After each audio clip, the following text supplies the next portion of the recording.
Moving house is one of the most stressful things that any of us have to do. There's been research to prove it. And I can certainly concur with that. I remember many years ago, me and my husband were wanting to move house, and we had 5 firm moving dates from the single buyer on when to move. We had everything packed up, we were ready to go. And on the 5th one, the day before, he told us that he couldn't complete because he didn't have the money. And we were so desperate that we actually had the conversation on, should we lend him the money? Lend him the money to buy our house when he'd let us down 4 times before.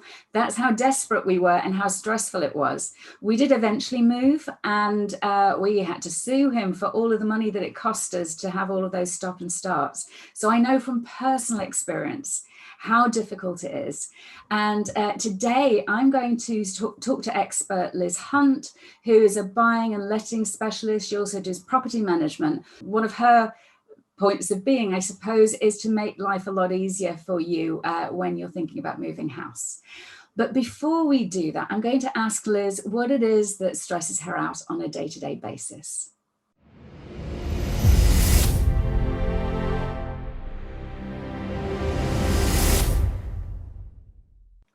Thank you, Tricia. What stresses me out on a day-to-day basis, hopefully is not daily, but it surrounds printers and technology. I liken it a little bit to a car. I have a car key, I get into the car. When it works, it's fantastic. When it doesn't, the stress is ridiculous. You know, the printer, it's not connecting. I can't find the printer. It's right next door to my laptop. Why is that not working? Of course it works. It makes perfect sense.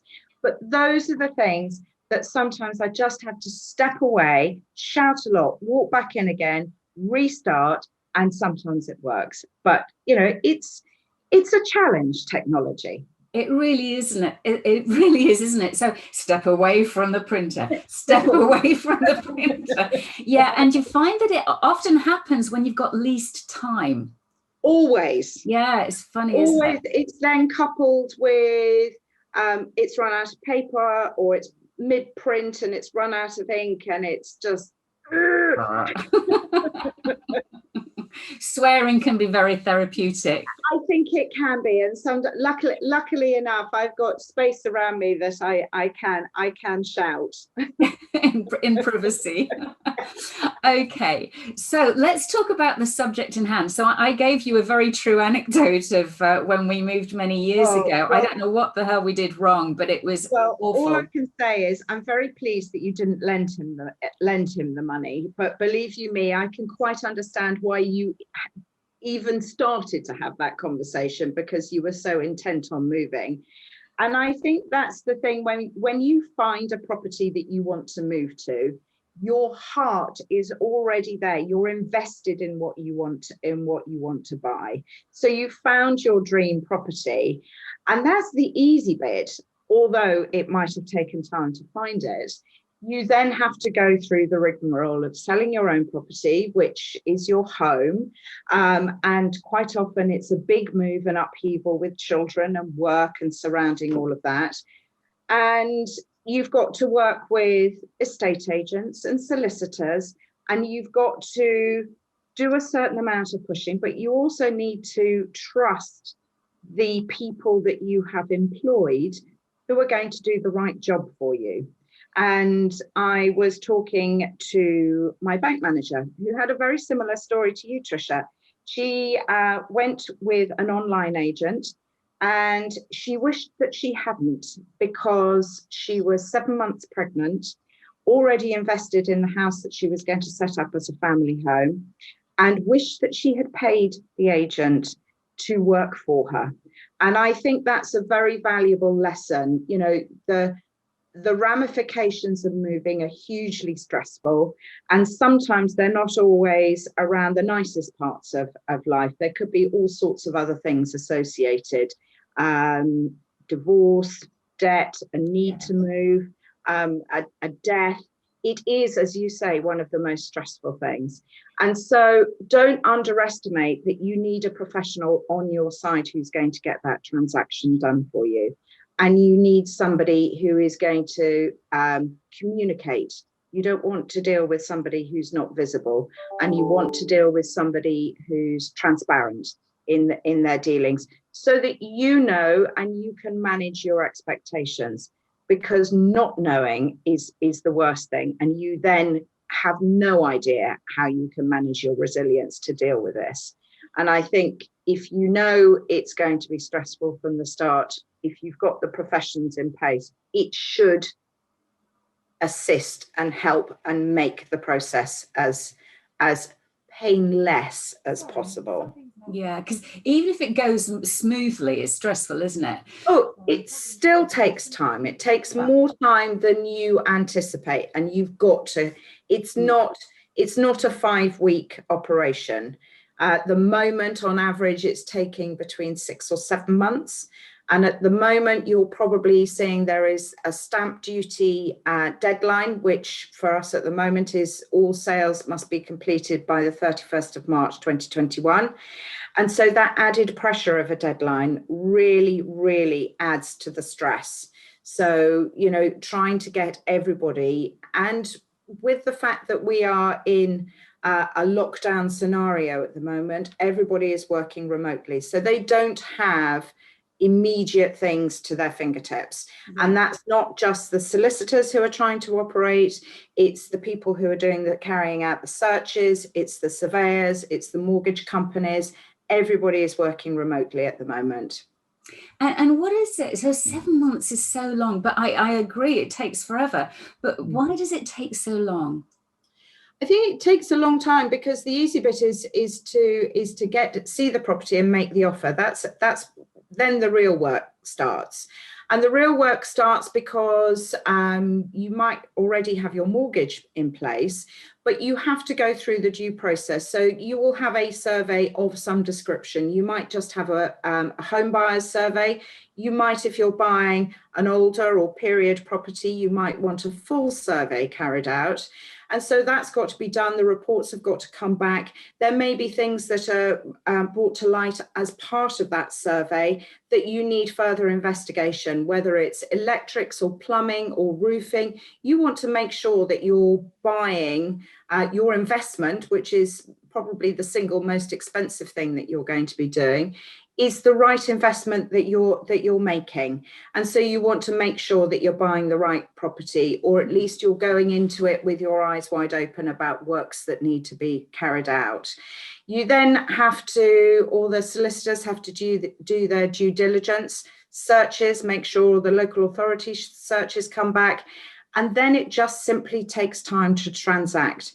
And that's not just one part. You may have an added transaction where the house that you're buying, they may be going on to buy something else. You may be selling your existing property. So the greater the links in the chain, the more you're trying to manage people's expectations and the time it takes. Yeah, those chains can be very ugly.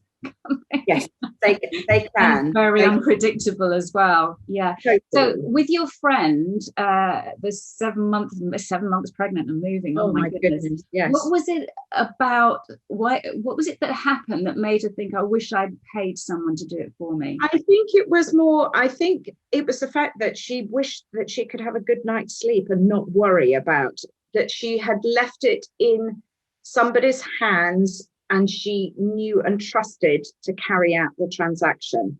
I think there is a lot of people feel that agents charge a lot of money. But if you think about the money that they're charging aged over that period of 6 or 7 months, it's really not that much when you have somebody who is working on your side to complete the transaction. And let's face it, they have a vested interest because they won't get any of their commission until that transaction completes. And there is no guarantee that that transaction will complete, but they are working for you in order to maximize your price and get the transaction over the line. Yeah, okay. And what was I going to say next? You also help people find places, don't you? Because that's the other part of house moving that can be so difficult. So one time when we were trying to move, we must have looked at 100 houses. It was, oh my God. It is, and you know, when the World Wide Web and all the property portals certainly help, because you can use those to your advantage. You can pinpoint the searches and you can look at properties as they come up. I think back in the day when I first started, agents stuck photographs on details and mailed them out to their prospective purchasers. And they would send anything. You were looking for a 5-bedroom house, you would get a whole gamut of things. And it, more often than not, didn't contain the fact that you wanted off-street parking or built-in cupboards and a south-facing garden and all of those things. Now people can do quite a lot of that on their own and choose to do so. But certainly we have helped people find properties. And the benefit of having an agent who does that is that they can quite often source things that before they come to the market. And you do have to pay them a retainer in order to do that, but they are there to work with the agent and get that through to you, through that transaction through.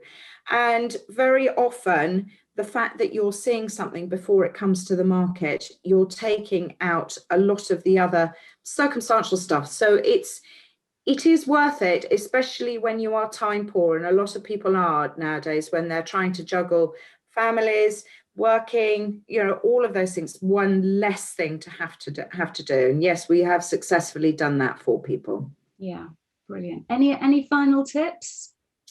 In terms of sales, particularly, you know, buying, the whole thing about moving home. I would say allow yourself time. Try and delegate as much as you can to the professionals, and don't underestimate how efficient a removal company is. Yeah. But one pitfall to avoid is when you are moving and thinking about your removal company coming in, you may want to declutter quite a lot of stuff, because otherwise all you're doing is paying to move all your things from one property to the other and then disposing of them. So it's a good tip to get rid of quite a lot of things before you move. Yeah, I mean, that's a really good tip, because I know somebody who did that. They moved all of their stuff and then had to spend, it was really hard for them to get everything right in the house. So they spent so much time then getting rid of stuff that didn't fit in. So it was just a massive waste of time and money, actually. And all you've done is you pay. Yeah, well, exactly. You pay the removal company to pay to move additional stuff that you don't necessarily need. Yeah. Oh, well. Okay. And I always ask my clients to bring along a book that they've read that they found useful or enlightening in their life that other people might benefit from as well. So Liz, you've got one, haven't you? I think I have indeed. It's this one. There you are. You can see it there. You are a badass. And I was recommended to read this, and it certainly is very empowering. And that coupled with another book that I was given to read, which was The Power of Positivity by Barbara. Let's talk about the badass one, because the badass. Yeah, I just think it's full of just being awesome. And, you know, knowing where you are and using all of those and just believing in yourself. Yeah. And I think it's a great book. I've given it to my daughter. In fact, I've given it to anybody who really wants to be a badass. And you had an unusual book. I don't normally allow people to have two books, but there was another one that you talked about earlier. Desert Island Discs, and I'm going to have to choose one. But this one is, I used to read this to my daughter. It's the original Velveteen Rabbit. And it just is full of love, and just, it's a very special book. So I love it dearly. So adults can benefit just as well as children. Oh, absolutely. I think sometimes adults can benefit from children's books, and there are some very, very lovely things in there. Yeah, and we all need a bit of that right now, don't we? Let's face it, yes, we do. Yes, we do. Okay, well, thank you ever so much, Liz. I really appreciate it. I hope everyone enjoyed that. If you did, do please like and share. You never know who might benefit from this. And maybe leave a few comments below. And if you haven't subscribed already, do that too. Thank you.